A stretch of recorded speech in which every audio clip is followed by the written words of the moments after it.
인상이 참 좋으시네요. 예. 인상 좋으신 분 옆에 앉았는데 한번 축복하겠습니다. 사랑합니다. 축복합니다. 제가 언젠가 이 작년 사역을 이렇게 감당하면서 한 전사님과 동역하게 됐는데, 이분이 1년 지나고 그런 이야기를 해요. 처음 제가 있었던 교회 부임을 하면서 저랑 첫 파트너를 동역을 하게 됐는데, 1년 지났을 때쯤에 한번 마음의 이야기를 딱 하는 거예요. 목사님, 실은 부임하기로 하고, 또 제 파트너 목사님이 누구세요? 행정 담당하는 목사님한테 물어보고 인터넷 들어가서 교회 홈페이지 들어가서 이제 교육자들 얼굴을 봤다는 겁니다. 키는 뭐 안 나와 있으니까요.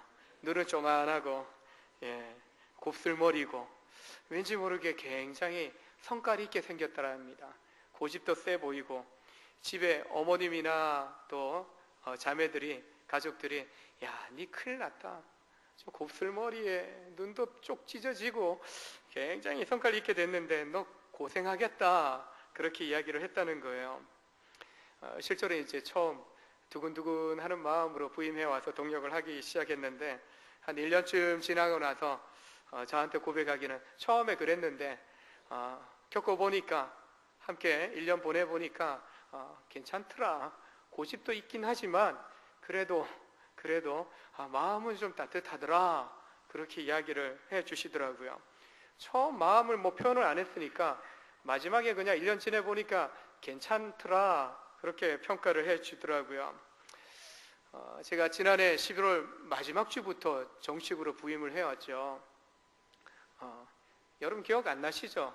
워낙 뭐 빠릿빠릿하게 다니니까 저분이 1년 됐는지 2년 됐는지, 연수로는 2년 됐습니다. 2015년도에 왔고 2016년 됐으니까, 근데 딱 1년이 지났습니다. 공식적으로. 좀 따뜻해 보입니까? 저는 나름 따뜻해지려고 노력하는데, 말씀 준비하면서 그 전사님 이야기가 생각이 나요. 혹 하도 쫓아다니고 뭐 일을 버리고 다니니까, 또 때로는 고집스럽게 하니까 참 고집불통이다, 그런 마음 가지고 계신 건 아닐지.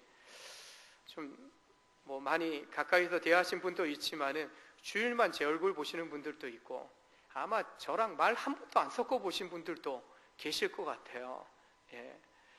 그러나 그래도 좀 따뜻한 목사다라는 그런 이야기 듣고자 좀 노력하려고 합니다. 저뿐만 아니라 저만 따뜻해지면 안 되고요, 저만 환해지면 안 되고, 우리 믿음의 성도들이 다 환해지고 따뜻해져야 할 줄로 믿습니다. 지난주에 뭐 아무도 준비 안 하는 줄 알고 좀 두려웠는데, 뭐 목장들마다 다 참여를 하셨어요. 춤 잘 추시대요.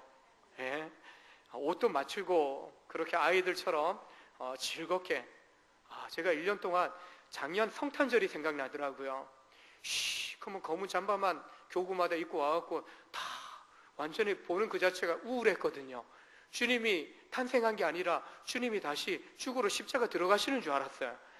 근데 지난주에 감사 찬양제 하면서 참 밝아졌다, 참 달라졌다, 이제 흐뭇한 마음이 그렇게 좀 들었었는데, 그런 모습들 앞으로 쭉 보여주시고, 또 그런 하나한 모습들, 또 우리 교회 안에서뿐만 아니라 가정 안에서, 또 이 정령 지역 우리 살아가는 곳곳에 그런 행복한 미소, 또 행복한 또 축복의 통로로 쓰임받는 복된 우리 온정의 성도들 되시길 주의 이름으로 축원합니다.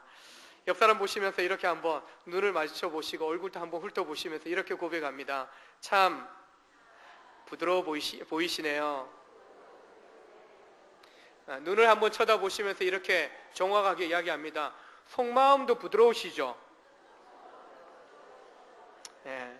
외유내강이라는 말을 우리가 잘 알고 있죠.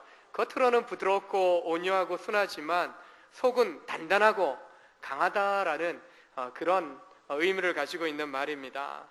근데 이 말과 다르게 사람들은 보통 어떻게 생각합니까? 왠지 좀 부드럽고 온유하게 보이면 사람들이 날 무시할 것 같아요. 그러다 보니까 어떻게 해요? 좀 강한 척 하죠. 강해 보이려고 그렇게 말을 거칠게 합니다. 욕을 한번 찔러버리면은 사람들이 다 피하는데 무서워서 내가 강하니까 피하는 줄로 착각하죠. 예. 똥이, 배설물이 무서워서 피합니까? 더러워서 피하는 거죠. 예. 내가 강해 보이려고 욕하고 또 강한 척 하면서 억세게 나간다고 해서 사람들이 두려워하는 게 아니라 오히려 피합니다. 예. 어울리지 않게 되는 거죠. 왜 그렇게 강해 보이려고 하는가? 그렇게 보면은 좀 자존감이 낮기 때문에, 그리고 손에 안 익기 위해서 저 사람이 내가 괜히 온유하게 말하면은 무시하지 않을까라는 그런 마음이 있는 거죠. 그래서 가장 잘 나타나는 모습들이 어디에서 나타납니까? 자동차 접촉사고 나면은 분명히 저 사람이 잘못했는데 큰 소리는 뭐예요? 잘못한 사람이 더 크게 당신 말이야 이러면서 이제 나오지 않습니까? 예. 그럴 때 여러분 같이 대들면 어떻게 합니까? 지는 거죠. 그냥 블랙박스 딱, 제 차에 블랙박스 있거든요. 그 마디 딱 하면은요, 그분들 깨갱하고, 예, 큰 소리 치지 못합니다. 옆에서 주변에 서 있는 분들 증인이 있으면은, 증인이 있습니다, 증거 있습니다 하면은, 예, 그분들 큰 소리 못 치는 거죠. 가끔은 남편들 좀 큰 소리 치지 않습니까? 그래서, 내 남편 상처가 많은가? 자존감이 낮아서 그런가? 뭔가 자꾸 이겨 먹으려고 할 때 같이 이겨 먹으려고 하면은요, 둘 다 지는 거죠. 그냥 져주십시오. 근데 남편들만 그런가? 여자분들도 그래요. 남편한테 안 주려고 해요. 바락 들이댑니다. 들이대는 정도가 아니라 그냥 이겨 먹으려고 해요. 남편들 져주십시오. 오죽하면은 뭐 마음에 그런 큰 상처가 있어서 그런가? 열받을 일이 있어서 그런가? 그냥 참아주시면은 그냥 저절로 풀릴 줄로 믿습니다. 그래서 이겨 먹으려고 하고 이기려고 하고 내가 더 강해라고 힘겨루게 하면요, 그냥 가정만, 부부만 풍지박살 나는 거죠. 그러나 힘으로 나올 때 그냥 힘을 쭉 빼고 기다려주면은 제풀어 그냥 지쳐서 쓰러지게 됩니다. 그래서 힘은 힘으로 맞서는 게 아니라 부드럽게 그냥 견뎌주게 되면은 알아서 그냥 그 부드러움에 꺾이게 되어지고 녹아지게 되는 것이죠. 우리가 인생을 살아가는 삶 속에서 겉으로 그냥 강한 척하기보다도 무엇보다도 우리의 속마음이 좀 단단해지고 또 믿음으로 강해질 필요성이 있는 줄로 믿습니다. 겉모습이 강해지는 사람들의 특징을 보면은 좀 율법적이에요. 율법적이에요.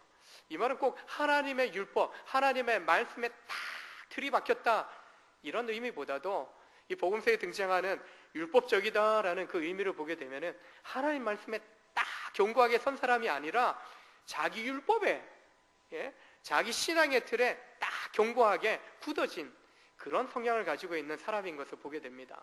오늘 본문에도 보게 되면은 유대 사회 속에서 큰 소리 내는 사람들이 등장하죠. 산헤드린 공회에서 파송된 바리새인 서기관 몇 사람이 이제 그 먼 예루살렘에서부터 갈릴리까지 파견을 받은 거죠. 왜 파견받았는가 보니까 예수님이 공생이 시작하시면서 그분의 말씀을 듣고 그분이 행하시는 기적, 역사들을 백성들이 경험하면서 와, 찬성을 질러요. 이런 말씀이, 이런 놀라운 말씀이, 이런 권능에 이런 역사들이 나타나는가 놀라워하는 거예요. 사람들의 시선이 율법을 강조하고 율법으로 얽매이게 하는, 자유를 뺏어가는 종교 지도자들의 향했던 그 시선들이 예수님께로 향하는 거예요. 예수님께로 향하는 거예요. 그리고 그분 안에서 은혜를 누리게 되고 그 영혼이 회복하게 되는 거죠. 사람들이 종교 지도자들에서 예수님께로 시선을 가고 그분에게 관심을 갖게 되니까 정말 그러한가 은혜 받기 위해서 그들이 온 것이 아니라 오히려 예수님에 대해서 책 잡으려고 어떻게 하면 그분을 넘어뜨릴 수 있을까라는 그런 간사한 마음을 가지고 예루살렘으로부터 갈릴리까지 그들이 파견을 받은 것을 보게 됩니다. 특별히 그들이 가지고 있는 그런 책 잡으려고 하는 이유 중에 한 가지는 자신들이 만들어 놓은 그 율법적인, 특히 장로의 전통, 종교 지도자들의 그 전통, 그 규례들, 그 예법들, 그것에 제대로 준수하는가, 지키고 있는가, 이것을 어떤 면에서는 감시하기 위해서 그들이 갈릴리로 예수님 곁으로 나왔던 것을 보게 됩니다. 실제로 오늘 말씀에도 결례라고 하는 손을 씻는 문제를 가지고 예수님을 책잡고 있는 것을 보게 됩니다. 손 씻는 것 때문에 누가 뭐라 하는 거 우리가 일상생활 속에서는 우리가 전혀 경험할 수 없는 거죠. 그러나 유대 사회 속에서는 종교적인 주도권을 잡고 있었던 종교 지도자들의 영향력은 굉장히 컸던 것을 보게 됩니다. 장로들의 전통에 의하면 누구나 식사하기 전에는 손을 반드시 씻어야 되는 거예요. 씻어야 되는 겁니다. 이게 정결하게 하나의 관습처럼 수십 년째 그들의 삶 속에 배어 있었던 것을 보게 됩니다. 물론 손 씻는 거 중요합니다. 손 씻는 거 내 몸을 깨끗하게 하는 거니까 필요한 일인 것이죠. 근데 이 지도자들이 요구하는 것은 굉장히 까다롭고 사람들의, 백성들의 자유권을, 선택권을 완전히 빼앗아 버리는 그런 결과를 가져왔던 것을 보게 됩니다. 실제로 손 씻고 안 씻고 내 자유 아닙니까? 지키든지 안 지키든지 내 자유라고 우리는 이야기할 수 있는 거죠. 근데 이 지도자들은요, 그 관습의 종교성을 첨가한 겁니다. 그리고 그들의 종교적인 권력을 개입시켜 갖고 만약에 이 결례를 지키지 않는다면, 준수하지 않는다면 출교시키겠다, 유대교에서 다 쫓아내겠다, 그렇게 위협하고 강요하였다는 것입니다. 오늘 예배 끝나고 여러분 8층에 가서 식사하실 거죠? 여러분 평상시에 8층에 올라가서 식사하시기 전에 화장실 들려서 손 씻는 분 계십니까? 물론 예배 시간 1시간 지나고 나면 화장실 급해서 또 볼일 보시고 손 씻는 분들 계셔요. 근데 내가 밥 먹기 위해서 손을 씻는다? 저도 안 씻어요. 생각해보니까 뭐 숟가락 잡고 먹을 거고 젓가락 가지고 젓가락질 할 건데 뭘 씻어? 깨끗해 뭐 이러면서 그냥 이러고 가서 그냥 먹는 거죠. 물론 뭐 좀 더러운 거, 좀 먼지 묻어져 있는 것들을 만졌을 때에는 와서 좀 지저분한 것은 이렇게 닦아내기도 하고, 물티슈로 닦아내기도 하고 손을 씻기도 하는 거죠. 근데 만약에 별로 손 씻지 않는데 오늘 당회가 있어요. 온전교회 당회에서 새로운 규칙을 정합니다. 다음 주부터 식사하실 때는 반드시 손 씻고 식사하십시오, 이렇게 정한다면은 온전교회 안 나오실 분들 꽤 계실 것 같아요. 뭐 이런 미친 당회가 있나 그러실 것 같아요. 그런 걸 정하는 그 자체가 잘못된 거죠. 근데요, 이 장로의 전통이라 만들어온 정결 규례 자체가요, 그렇다라는 거예요. 백성들의 자유를 박탈하는 겁니다. 실질적으로 이 종교 지도자들은요, 자신들이 만들어 놓은 그 사람의 계명, 장로들의 그 전통을 지키기에 굉장히 열심을 다합니다. 그러니까 일반 백성들이 볼 때, 야, 대단하다, 어떻게 저렇게 사나 할 정도로 자신들이 정해놓았으니까, 모범이 돼야 되니까 철저하게 손 씻는 거 철저하게 지킵니다. 율법 준수하는, 그런데 멀어요. 하나의 말씀과는 멀어요. 그러므로 종교적인 권력을 행사하는 그들은요, 그 권력을 지키기 위해서 자신들부터 철저하게 그 규칙을 지켰던 것을 보게 됩니다. 손을 부지런히 씻었고 말끔하게 손을 씻기 전에는 먹지도 않았다라고 이야기합니다. 만일 손을 씻지 않는다면은 당신 부정한 사람이야 라고 그렇게 판단하고 정죄했다는 것입니다. 오늘 본문에도 보면 시장에서 돌아온 경우에는 반드시 손을 씻어야 된다. 여러분 시장에 가보셨지 않습니까? 또 요즘은 뭐 재래시장도 있지만 전통시장도 있지만 마트도 시장 아닙니까? 가면 수많은 사람들이, 다양한 사람들이 그 시장을 오가지 않습니까? 실제로 유대사회 가운데에도 유대인만 있는 게 아니라 이방인들, 로마 군인들도 있고 그 군인들과 더불어 이방 상인들도 와 있는 거죠. 유대인들 하면은, 이방인 하면은 완전히 죄인 취급하고 부정한 사람 취급하고 그러는 사람들인데, 시장을 다녀왔다, 어느 순간에 부정한 자, 죄인을 스쳤는지 알지 못하는 거죠. 그러니까 반드시 손을 깨끗하게 씻어야만 했다는 것입니다. 랍비들 중에는 아침에 일어나서 손을 한번 딱 씻었어요. 야, 오늘 내가 해야 될 최고의 일을 했다, 마음의 위안을 삼았다고 합니다. 아침에 일어나서 손을 깨끗하게 씻었어요. 집 밖에 출입하지 않고 사람을 만난 일도 없어요. 그러면 그 손 한 번 씻은 걸로 나 경건한 사람이야, 나 굉장히 경건한 사람이야. 그렇게 자부하는 랍비들도 있었더라고 합니다. 얼마나 철저했는지 백성들이 볼 때 대단하다. 손 씻는 거 그거 하나만으로도 랍비들이 경건한 사람으로 인정받기도 했더라고 합니다. 어떤 정도냐 하면은 잔, 이런 컵이 있어요. 이런 잔을 씻는 거, 주발, 접시 같은 거, 그릇을 씻는 거, 이런 모든 것에 대해서요 다 씻는 거예요. 혹 나도 모르게 누군가 이방인이 이 그릇에 손댔을까봐, 죄인이 이 그릇에 손댔고 이 잔에 손을 댔을까봐 그게 의심스러워서 집안에 있는 모든 그릇에 대해서요, 잔에 대해서 매일매일 내 눈앞에서 씻어진 것을 봐야만 되는 거예요. 어떤 면에서는 결벽증에 걸린 것과 마찬가지인 거죠. 음식 닦는 그릇, 이방인이나 부정한 사람들이 사용했을 것 같은 그 의심 때문에 결벽증처럼 그 규례를 지키고자 힘썼다라는 것입니다. 정결 예식을 중요시하는 그들이요, 갈릴리 내려와서 예수님과 예수님 제자들을 보게 되는데, 제자들이 손을 씻지 않고 떡을 먹네요. 그들은 떡을 떼는 데 있어서 손으로 직접 떼야 됩니다. 그러니까 물론 손을 씻어야 되는 거예요. 근데 씻지도 않고 지금 먹는 거예요. 저거 장로의 전통에 그 규례를 지키지 않는, 준수하지 않은 거다. 그렇게 판단을 한 겁니다. 그리고 그걸 제자들이 그렇게 행하였는데 그들이 예수님께 와서 어떻게 가르쳤길래 당신의 제자들이 저렇게 정결 규례를 지키지 않는 겁니까? 어떻게 장로들의 전통을 지키지 않는 겁니까? 라고 무시하고 있더라는 거예요. 한마디로 그들의 눈에 보기에는요, 자신들이 만들어 놓은 사람의 그 율법, 사람의 그 전통, 그 규칙 아래에서 보게 될 때에는요, 잘못되었다, 그 규칙에서 어긋났다 하면 다 부정한 자, 부정한 손, 부정하다, 다 부정하게끔 자신들이 만들어 놓은 그 틀에서 벗어나면은 다 악한 걸로 그렇게 치부해 버렸더라는 것입니다.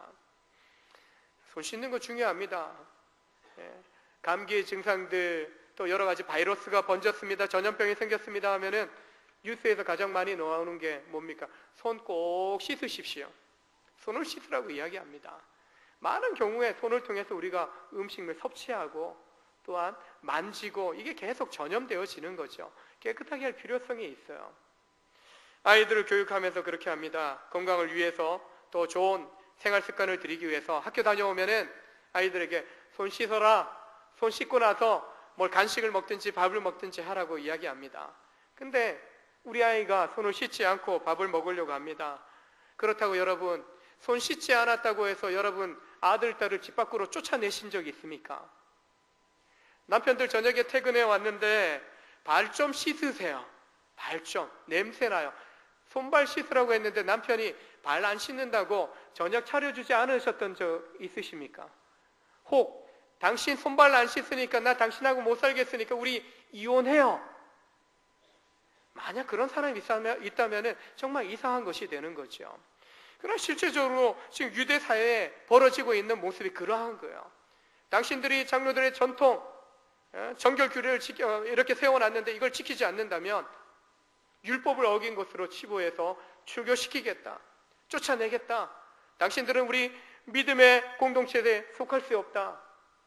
그렇게 그들이 하나님의 말씀보다도 사람이 세워놓은 그 사람의 율법, 사람의 전통을 더 우선시하고 있었더라는 것이죠. 손을 씻지 않는다고 교회든 학교든 가정이나 회사든 그 어느 곳에서도 쫓겨나지 않습니다. 사람들은 어디에 관심을 두느냐, 무엇에 중심을 두느냐에 따라서 동일한 사건, 동일한 어떤 내용을 두고도요 전혀 다른 반응을 합니다. 지금 보게 되면은 예루살렘에서부터 갈릴리까지 나와서 지금 책 잡으려고 하는 이 사람들 보게 되면은 지금 수많은 사람들이 예수님 곁에 나와서 그분의 말씀을 듣고 은혜를 경험합니다. 그분의 능력, 질병의 치유를 받고 또 마음의 위로를 얻고 또 마음의 평강을 얻습니다. 근데 지금 이 사람들은요 와서 주님께 집중하지 않아요. 주님이 실수함도 없어요.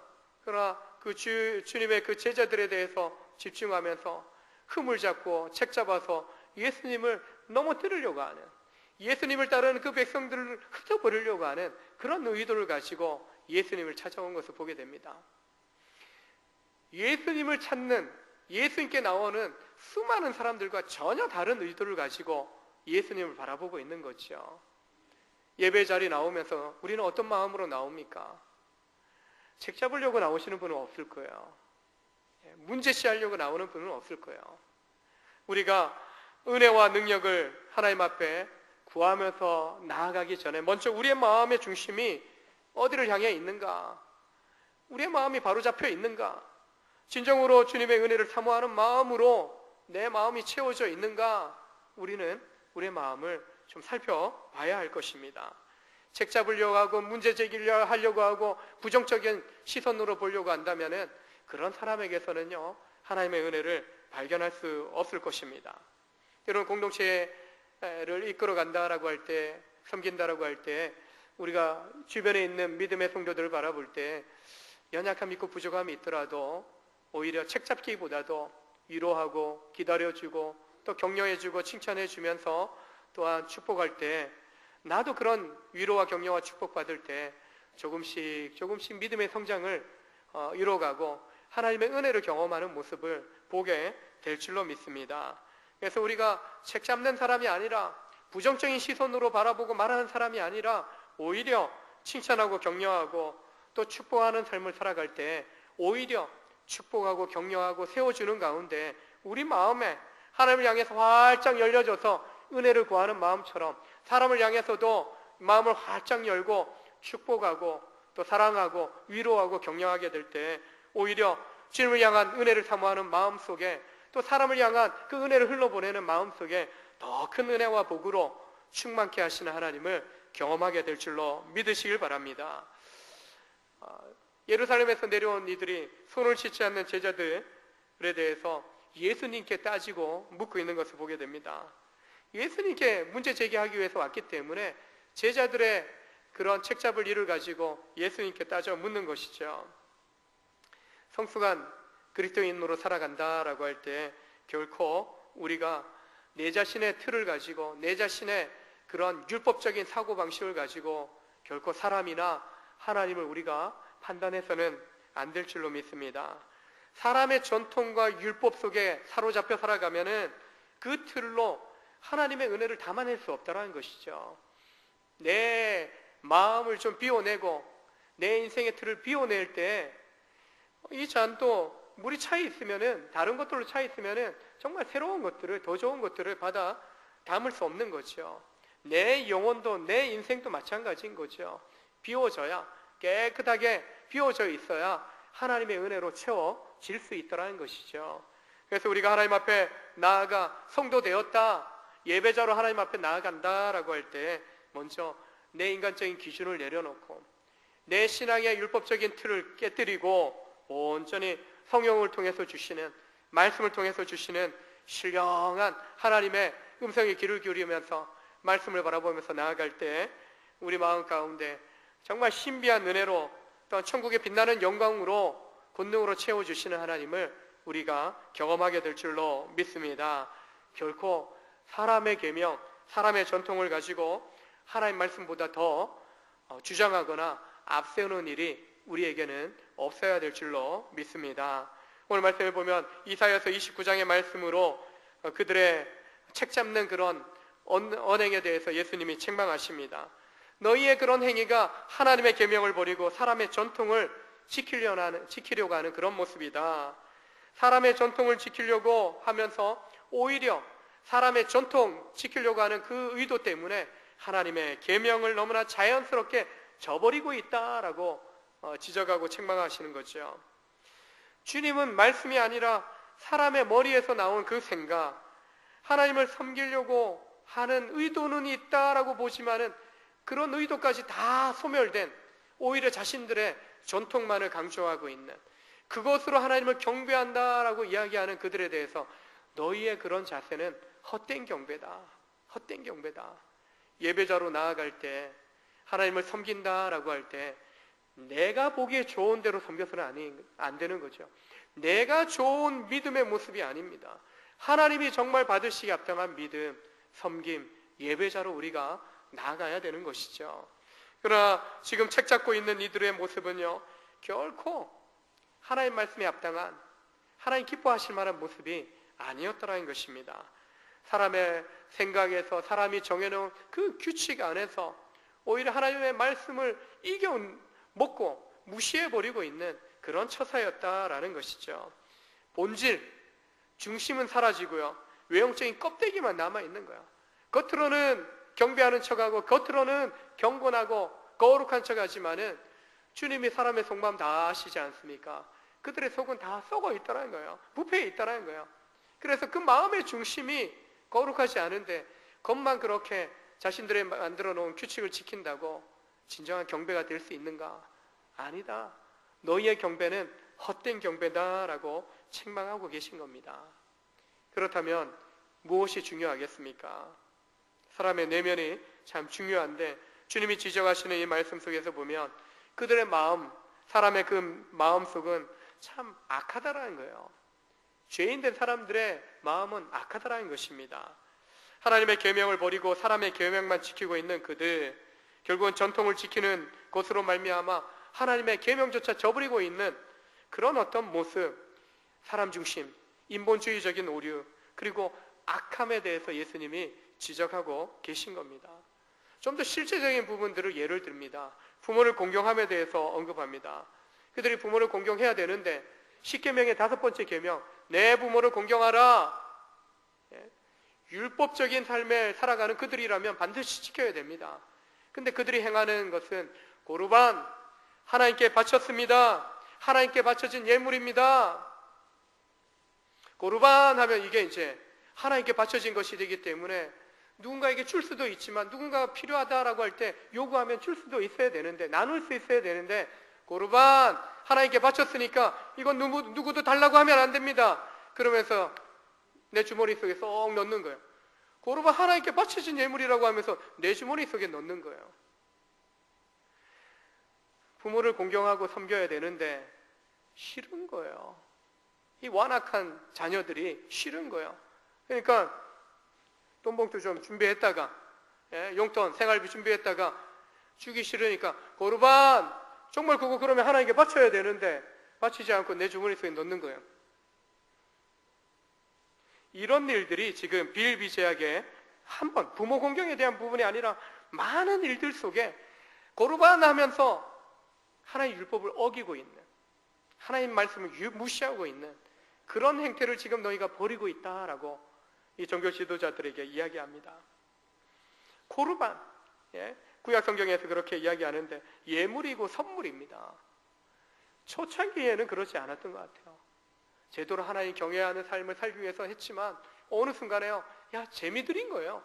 고르반 해놓고 이제 내고 다른 사람 섬기지 않는 거예요. 나누지 않는 거예요. 나의 유익만 챙기는 거예요.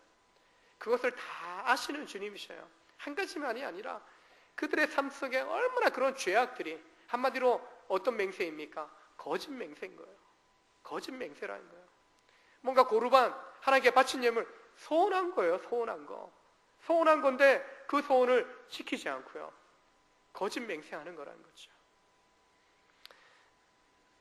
자기 물건을 헌신하여 드린다는 의미이지만 그 진정성들이 점점 희색되어지고 나중에는 마음의 죄책감도 없이요, 그런 죄악을 지금 예수님 시대의 지도자들이, 그들이 또한 그렇게 가르치면서요, 일반 백성들조차 그냥 규례만 지키면 됐고 하나님의 말씀에 대해서는 지키지 않는 그런 악이 유대 사회 가운데 너무나도 편만하게 나타나고 있었다는 것이죠. 무엇보다 이 바리새인 서기관들에 대해서 왜 더 신랄하게 책망하십니까? 그들이 만들어 놓고 그들이 그 만든 규례는 지키려고 하면서 오히려 거룩하신 하나님의 율법은, 말씀은 지키지 않고 있는, 지키지 않고 있는, 그리고 자신들뿐만 아니라 일반 백성들조차 그 거짓된 잘못된 가르침 때문에 불순종하는 백성으로 만들고 있었다는 것이죠. 전통을 고수하기 위해서, 사람의 율법을 지키기 위해서 하나님의 말씀을 제쳐놓고 하나님의 말씀에 염두에 두는 척 하면서 그 말씀을 무효로 만들어버리는 그런 악함에 대해서 예수님이 책망하고 계신 것입니다. 왜 이런 결과를 가져왔는가? 예수님께서 비유적으로 깨달으라고 주시는 말씀이 15절, 16절의 말씀이고, 그 이후에 설명도 되어지는 말씀이 17절 이후에도 나오는데요. 무엇이든지 밖에서 들어가는 것이, 사람에게 들어가는 것이 사람을 더럽게 하지 못한다, 악하게 만들지 못한다라는 거예요. 오히려 안에서 나오는 것이 사람을 더럽게 한다라고 이야기합니다. 사람 밖에서 안으로 들어가는 것이 무엇입니까? 물이 있으니까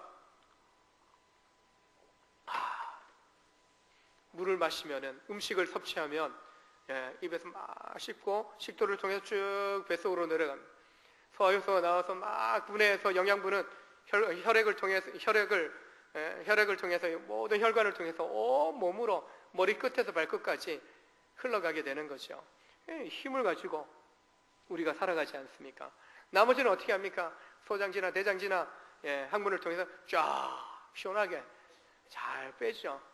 가끔 잘 못 빼는 분들도 있어요. 좀 잘 드셔야 되고요. 운동도 하셔야 되고 그래야 됩니다.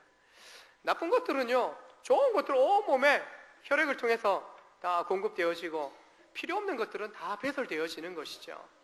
근데 이 음식을 먹는다고 해서 그 음식물이 내 영혼을 망가뜨립니까? 내 영혼을 악하게 만듭니까? 내 마음을 더럽힙니까? 음식물이 들어가서 내 영혼을, 내 마음을 더럽게는 하지 않는다는 것입니다. 오히려 반대로 부패한 인간의 마음, 죄악된 인간의 마음에서 나오는 그 모든 말들이, 또한 행동들이 사람을 더럽게 하고, 또한 사람을 그 죄악으로 인해서 파멸시키게 되는 결과를 초래하게 된다는 것이죠. 사람의 부패한 그 마음에서 나오는 것이 하나님 앞에 서지 못하게 합니다. 하나님 앞에 그 더러움으로 나아갈 수 없게 만든다는 것이죠. 종교적인 시스템, 바로 죄사함의 은혜가 필요하다는 것이죠. 근데 지금 이 종교 지도자들이 이야기하는 것은 겉은 번지름합니다. 형식적인 어떤 규례를 지키려고 해요. 근데 정작 주님이 보실 때는 그 마음은 다 썩어 있는 겁니다.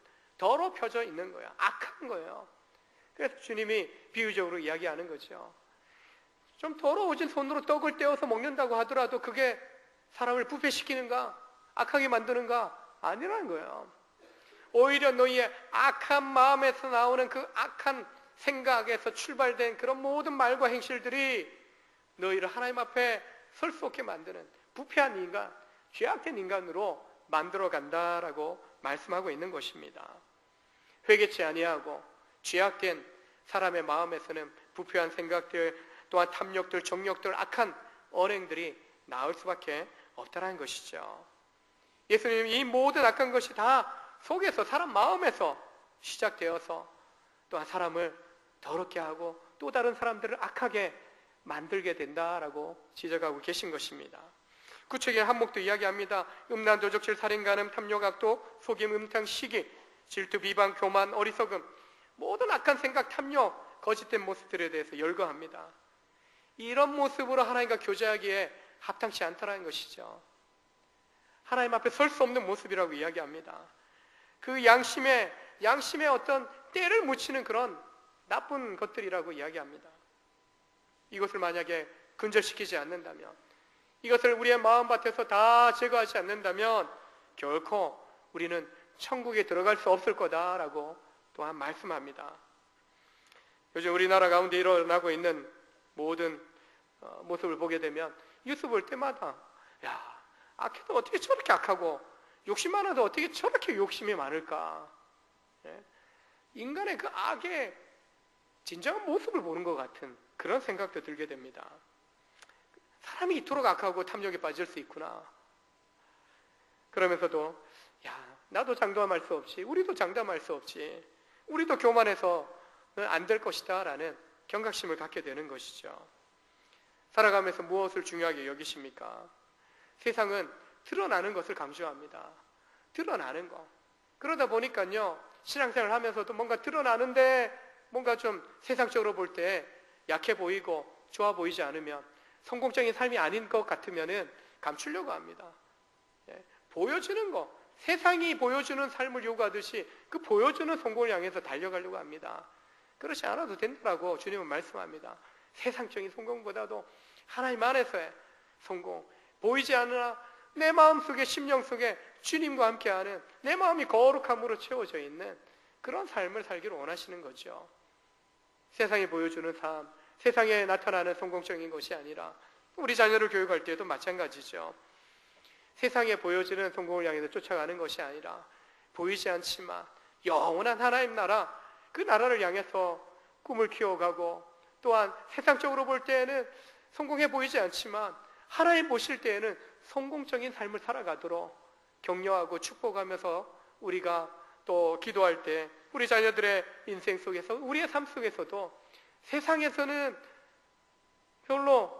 별로다라고 하지만 오히려 하나님 앞에서는 잘하였다, 참 충성되다, 너의 인생이 너무나도 내가 보기에 아름답다, 내 마음에 합하다, 그런 칭찬 듣는 것이 진정한 복된 인생이 되는 줄로 믿으시길 바랍니다. 그래서 우리 마음속에 있는 더러운 죄악들, 눈을 감은 채로 겉으로만 괜찮은 척해서는 안 된다는 거죠. 바리새인이나 서기관들, 이들만 정죄하고 판단하는 정도가 아니라 그들을 향해서 지적하시는, 책망하시는 주님의 그 음성을 우리도 들어야 되는 거죠. 혹 믿음의 삶을 살아가면서 우리가 형식적으로 주님과 이렇게 관계 맺고 있지는 않은가?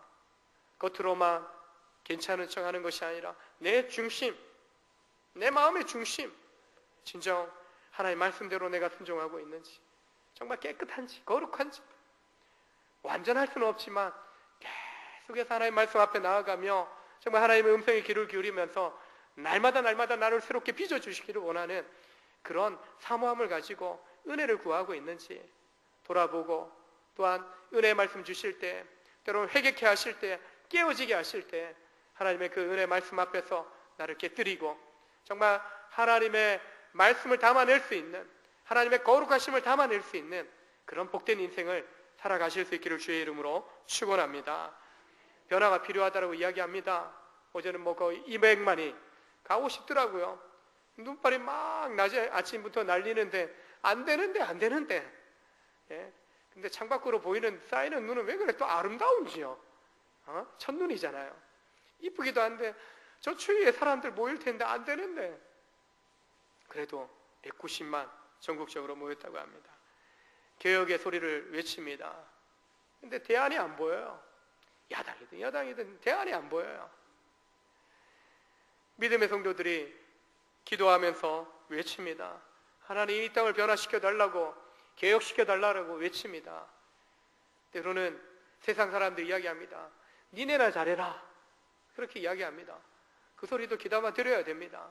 그러나 우리가 하나님 앞에서 은혜를 구하고 하나님 말씀 앞에서 나를 변화시키고 나를 성장시키고 날마다 깨어지면서 나로부터, 교회로부터, 우리 믿음의 가정으로부터 시작되어진다면 반드시 이 사회가, 이 나라의 민족이 변화되고 새로워지는 역사 나타나게 될 줄로 믿습니다. 저를 따라서 한번 고백하겠습니다. 내가 변화되고 성장하면 우리 가정이 변화되고 성장합니다. 내가 변화되고 성장하면 우리 교회가 변화되고 성장합니다. 내가 변화되고 성장하면 우리나라가 변화되고 성장합니다. 믿으십니까? 믿으시길 바랍니다. 우리의 모습은 점점 더 약해질 수 있고 겉모습은 낡아질 수 있지만 우리의 속사람은 주님 앞에, 은혜 앞에 나아가기 때문에 날로 새로워지는, 날로 거룩해지는, 온전해지는 그런 그리스도 예수의 그런 장성한 분량에 이르기까지 날마다 더 큰 은혜 가운데 세워지게 되는 줄로 믿습니다. 그 변화를 통해서, 그 성장을 통해서 내가, 우리 가정이, 우리 교회가 달라지게 될 때, 또 그런 믿음의 자녀들을 통해서 정말 이 사회 변화를 위해서 일할 일꾼들이 자라나게 될 때 어느 순간에 하나님 쓰시는 그 한 사람 한 사람을 통해서 이 민족을, 이 나라를, 이 지구촌을 진정한 복음으로, 하나님의 권능으로, 능력으로 정말 바꿔주시는 놀라운 역사 우리가 보게 될 줄로 믿습니다. 남이 해주겠지가 아니라 내가 변화되고 성장할 때, 내가 순종하고 하나님의 거룩하심으로 내가 달라지고 또한 엎드리게 될 때 나로 말미암아 그 변화가 시작되는 것을 우리 삶 속에서 보게 될 줄로 믿습니다. 우리 가정에서, 직장에서, 우리 교회에서, 우리 이웃들과의 관계 속에서 보게 될 줄로 믿습니다. 그 축복의, 그 변화의, 그 성장의, 그 은혜의 통로로 쓰임받는 여러분과 제가 되기를 주의 이름으로 축원합니다. 기도하시겠습니다. 하나님 아버지 감사합니다. 아무것도 아닌 저희들이지만 만세 전에 택정해 놓으셨다가 하나님의 자녀로 불러주시고 구원하실 뿐만 아니라 이 땅 살아가는데 세상 가운데